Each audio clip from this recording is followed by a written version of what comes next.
Alors, Hachem, un peu à la chôte, Tisha B'Av, 9 Av. Qui c'est qui doit jeûner? Ça, c'est la grande question. Tout le monde se pose la question. Est-ce que je dois jeûner? Je dois jeûner. Ok. Alors, il faut comprendre, Tisha B'Av, dans sa strictesse et sa rigueur, c'est comme Kippour. C'est le seul jeûne qui commence la veille. Tous les autres jeûnes commencent le lendemain matin. Mais Tisha B'Av, ça commence la veille. Parce qu'il est aussi comme Kippour. Okay? C'est sûr que Kippour et Tisha B'Av, les raisons pourquoi nous jeûnons sont différentes. Kippour, c'est un jour de pardon, le grand pardon. C'est là que Moshe Rabbeinu a obtenu le pardon. Tisha B'Av, c'est la destruction du temple. C'est pas pareil. Mais dans leur strictesse, ils sont pareils. Tu ne bois pas, tu ne manges pas, tu ne portes pas de souliers en cuir. Okay? Alors, qui c'est qui doit jeûner, qui c'est qui ne doit pas jeûner? Alors, toujours la règle générale. En règle générale, tout le monde doit jeûner.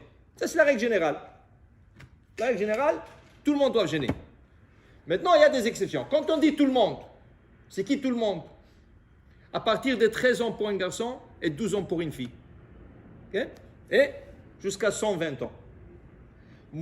En bas de 12 ans et 13 ans, okay? Ils n'ont pas du tout l'obligation de jeûner. Ce n'est pas comme Kippour qu'on les éduque à jeûner. Kippour, on te dit qu'un an avant la bar mitzvah ou la bat mitzvah, un an avant, 11 ans pour une fille, 12 ans pour un garçon, tu commences à lui faire Kippour. Tu commences à lui faire jeûner. Ta'anit sha'ot. Et normalement, qu'il essaye de jeûner le tout parce que l'année d'après, il va devenir bar mitzvah. Elle va devenir bat mitzvah. Alors on les éduque. Mais ici, comme le jeûne est rabbinique, okay, il est strict, mais il est rabbinique, ce n'est pas obligatoire pour eux de jeûner. Malgré que beaucoup de enfants te disent, non, moi je vais jeûner. Ok, surveille. Si tu dis le petit, je veux jeûner, tu le surveilles. Des fois, il se déshydrate. Des fois, et il veut le faire parce qu'il veut dire à ses amis le lendemain, ah, tu sais, je jeûnais Tisha B'Av. Surveille-le, s'il est capable. Si tu vois qu'il se déshydrate, si tu vois qu'ils ne sont pas bien, donne-lui tout de suite à manger. Il n'a pas l'obligation de jeûner. Okay? Seulement le matin, on leur dit, tu sais quoi, tu prends ton petit déjeuner à 7h, 8h au petit. Prends-le 1 heure après. Prends-le 2 heures après. Tu as fait ton effort. Okay? Mais en règle générale, tout le monde doit jeûner. Hommes et femmes. Donc, qui c'est qui est exempté de jeûner? Okay? Alors maintenant, il faut comprendre. On va parler de femmes enceintes ou de femmes qui ont accouché. Dans les autres jeûnes rabbiniques, Shiva Asar Betamuz, par exemple, qui est passé il y a 3 semaines, le jeûne d'Asara Betevet, Tzom Gedalia, Tzom Esther, on dit pour le Séfarad au moins. Le Séfarad, pas les Ashkenaz. Les Ashkenaz sont plus stricts. Mais pour le Séfarad, on dit qu'une femme qui est enceinte à partir de 3 mois, elle est exemptée du jeûne. Et une femme qui a accouché pendant 2 ans, 24 mois, elle est exemptée du jeûne. Okay? Elle est exemptée du jeûne. Pourquoi? Parce que ces femmes-là, enceintes et allaitées, qui nourrissent, qui les allaitent, elles sont considérées comme malades. Okay? Une fois, le Rav Yosef, il a dit qu'une femme est venue lui demander la question, elle était enceinte, elle a accouché, et il lui a dit, est-ce que je dois jeûner? Il lui a dit non. Il a dit, mais j'ai demandé à mon docteur. Il a dit non, après l'accouchement, 2-3 mois plus tard, tu es bien, tu es fort, Il a dit, ce fou-là, il n'était jamais enceinte pour comprendre une femme enceinte. Pourquoi? Il a dit, tu sais qu'est-ce que c'est une femme enceinte? Tous ses organes à l'intérieur se déplacent. Où rentre le bébé? Comment il rentre le bébé dedans? Okay? Alors tout ce qu'elle a à l'intérieur doit se faire la place. Ça prend 2 ans pour que tout revienne à la place. Alors il dit, cette femme, tu la vois forte, mais elle n'est pas du tout forte. Elle a l'air, l'extérieur, elle a l'air forte, mais elle n'est pas forte, 2 ans. Alors il a dit, pour le séfarade, femme séfarade, les autres jeunes, Shva Asar Betamuz, Asara Betevet, tout cela, la femme est exemptée. Mais qu'est-ce que ça veut dire exemptée? Ça veut dire que la femme, le soir, tout le monde mange encore. Yudzaïm Betamuz, tout ça, tout le monde mange. Elle peut manger. Le lendemain, okay? Alors on lui dit, fais un geste. Quoi, tu as faim dès que tu te réveilles? Fais un geste. Alors commence le jeûne. 1 heure, ça veut dire à 9 heures, elle mange 8 heures, 7 heures. Alors à 9 heures, 10 heures, ah tu as vraiment faim, tu es faible, là tu peux manger, tu peux boire. Okay? Mais si tu peux tenir encore à midi, 1 heure, vas-y. Okay? Si elle peut tenir tout le jeûne, t'avoir allé à bracha. Okay? Mais comme règle générale, elle est exemptée. Mais il faut qu'elle participe. Il faut participer avec le kahal. Okay? Alors ça part de participation, mais en règle générale, elle est exemptée. Arrive Tisha B'Av, c'est pas pareil. Tisha B'Av est plus strict. C'est le Khurban Bet Hamikdash, la destruction du Bet Hamikdash. C'est grave. Okay? C'est quelque chose de grave qui est arrivé. On est en exil, on doit gêner parce qu'on n'est pas encore en Israël. On n'est pas encore, la Géoula n'est pas encore complète. Donc, même ces femmes enceintes et les femmes qui ont accouché pendant le 24 mois ont l'obligation de gêner. Okay? Ont l'obligation de gêner. Donc, dans ce cas, même quand Tisha B'Av tombe un dimanche, elles doivent gêner. Le seul cas où il y a une exception pour ces femmes, c'est quand Tisha B'Av est repoussé. Il est tombé un samedi, et comme on ne peut pas jeûner le samedi, on le repousse à dimanche. Comme le jeûne est repoussé, alors il est plus léger à son niveau, il est plus léger comme les autres jeûnes. Mais quand ça tombe un dimanche, c'est un jeûne dans toute son strictesse. Okay? Donc, le femme doit... Maintenant, si une femme enceinte commence à jeûner et ne se sent pas bien, ça c'est notre histoire. Ça, c'est notre histoire. Alors là, elle peut demander à un rabbin, quelqu'un, voilà, son mari peut demander pour elle, et ne se sent pas bien. Alors si vraiment on voit qu'elle n'est pas bien, on ne va pas lui forcer de jeûner, elle est malade. Des malades sont exemptés du jeûne. Okay? Donc, elle arrêtera, elle va interrompre son jeûne, elle va manger. Okay? La même chose, une femme qui nourrisse, et son bébé, il prend le lait. Okay? Alors, il y a beaucoup de femmes qui donnent des compléments.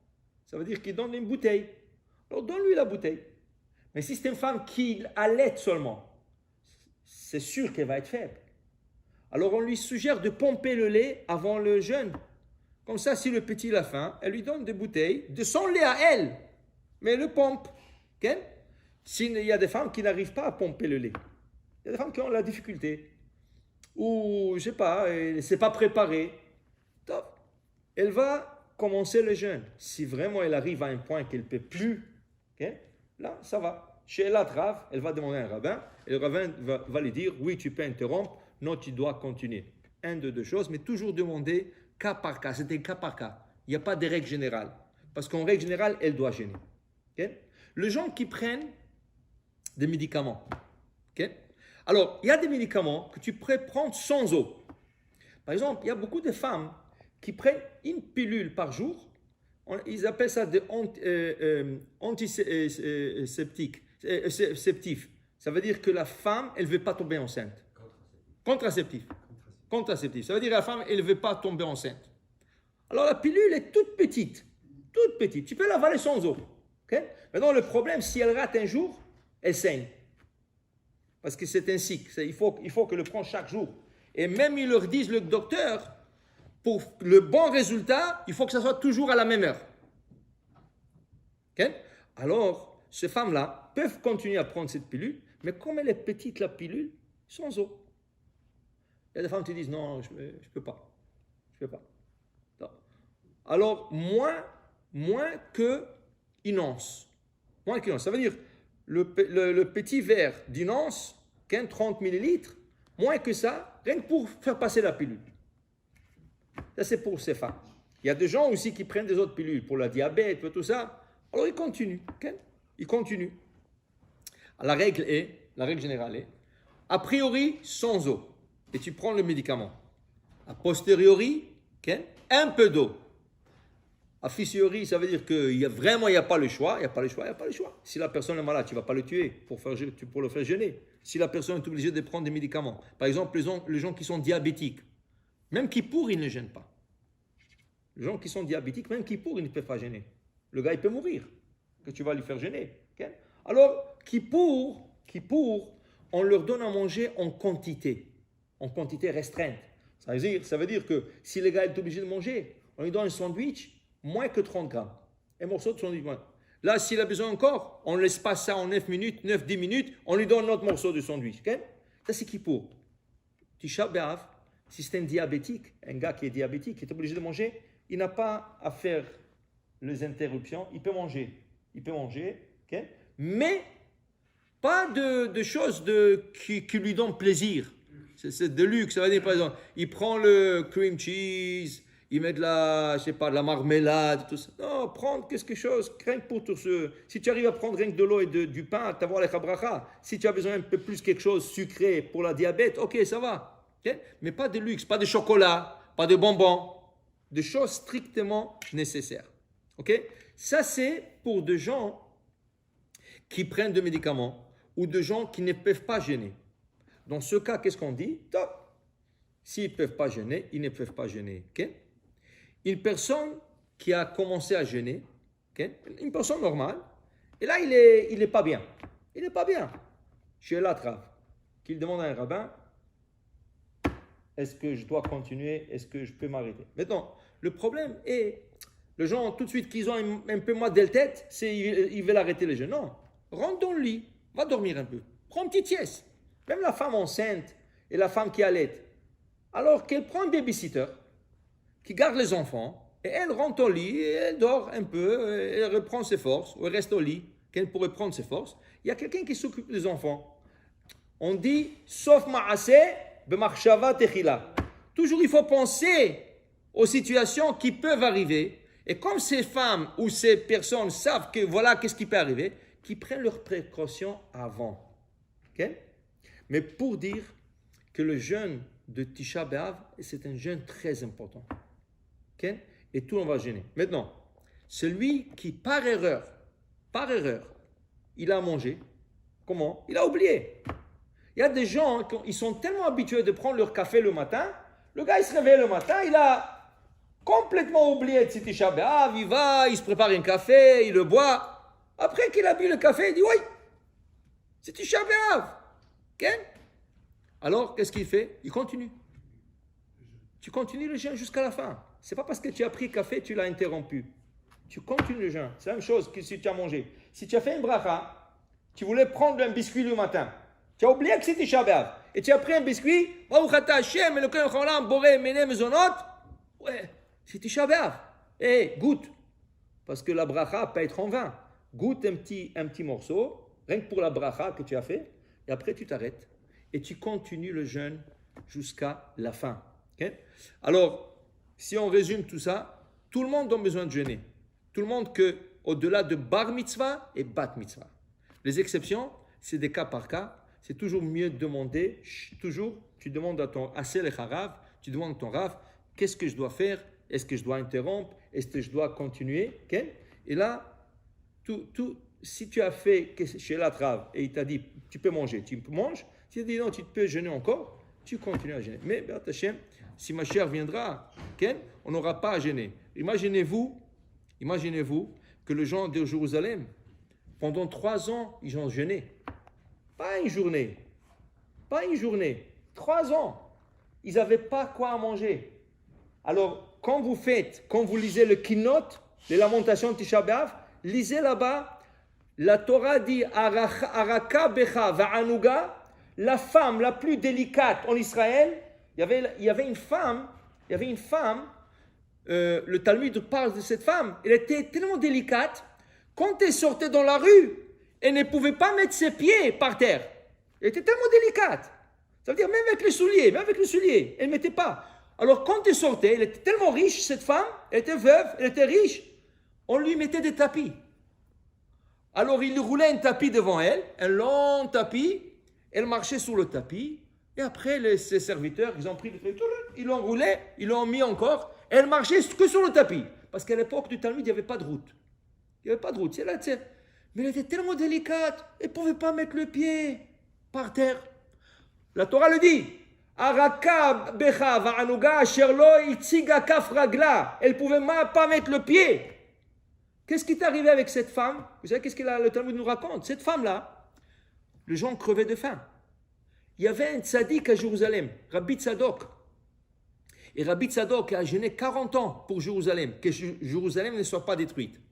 Il est devenu tellement maigre, il est devenu même transparent. On pouvait voir son intérieur. Il était maigre. À un certain moment, il ne pouvait plus manger. Qu'est-ce qu'il faisait Rabbi Tzadok? Il prenait des figues et il suçait la figue. Mais il ne pouvait pas manger la figue. Il ne pouvait pas la manger. Il était trop faible pour la manger. Il suçait la figue pour lui donner un peu de force et il jetait la figue. Dit la Gemara, un jour, il a jeté la figue. Qui est passé là-bas par l'endroit? Cette femme. Araka Bechava Anuga. Elle a mis son pied, avec le soulier, elle a mis son pied sur la figue. Elle était tellement dégoûtée, elle est morte. Elle était dégoûtée de la figue et elle est décédée sur place. Alors les gens crevaient de faim. Et qu'est-ce qu'ils faisaient les autres? Vous savez qu'est-ce qu'ils mangeaient? Ils mangeaient leurs enfants. Quand leurs enfants mouraient, Chas v'Shalom, quand mais pas ça. Regardez le keynote. Si vous faites attention au keynote, quand vous lisez le prière de Tisha B'Av, vous allez devenir fou. Les gens mangeaient leurs enfants et la femme qui adorait son fils et tout ce que tu veux, elle, quand son fils mourait, elle le cachait pour ne pas le donner à son mari et à ses enfants. Tellement famine, il y avait une famine. Les gens mangeaient des humains. Et ils cachaient le morceau, ils cachaient les humains pour ne... On ne peut pas s'imaginer. Alors aujourd'hui, on te dit, tu vas jeûner 24 heures. Waouh! Déjà, rien que tu penses à ça, tu t'évanouis. Qu'est-ce qu'il y a? Les gens crevaient de faim 3 ans. Les gens ne prenaient pas un bain 3 ans. Il n'y avait pas de l'eau à Jérusalem. Il n'y avait pas d'eau. Ils ont bloqué l'eau, les Romains. Il n'y avait pas d'eau. Alors, si tu penses un peu, qu'est-ce qu'ils ont passé 3 ans? Et on te dit faire ça 24 heures? Oui. On te dit que les générations sont devenues plus faibles. Les gens aujourd'hui sont beaucoup plus faibles que les gens d'avant. Ça, c'est vrai. Mais quand même, il faut participer au deuil de Jérusalem. Jérusalem est en deuil, elle est détruite. Il faut penser à cela. Alors il faut participer. Il ne faut pas dire « Ah, je suis exempté, alors je peux manger. » Non. Essaye, même si tu es exempté, essaye de faire 1 heure 2. Et fais ton effort. Okay? Alors, Hachem, si ma chère viendra cette année, Bezrat Hachem, on n'aura pas à gêner et on retournera tous à Yerushalayim, Bimera, B'Amenu. Amen, Ve Amen.